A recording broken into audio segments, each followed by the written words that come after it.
Pemirsa, Kementerian Lingkungan Hidup dan Kehutanan melepas liarkan 2 ekor harimau Sumatera di Taman Nasional Gunung Leuser yang ada di Kabupaten Langkat.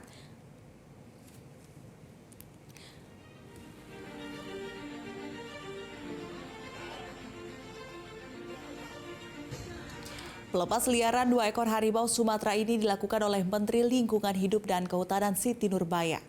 Pelepasan dilakukan menggunakan 2 unit helikopter dari Lanut Suwondo Medan menuju ke kawasan Taman Nasional Gunung Leuser yang ada di Kecamatan Besita. Kedua ekor harimau yang dilepas liarkan ini berjenis kelamin betina bernama Ambar Goldsmith dan Beru Situtung.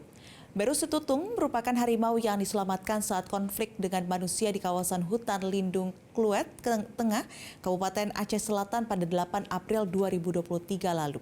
Siti Nurbaya mengatakan selama 8 tahun terakhir pihaknya telah melepas liarkan sebanyak 500.000 ekor satwa liar. Satwa itu diantaranya harimau, orang hutan, dan yang lainnya.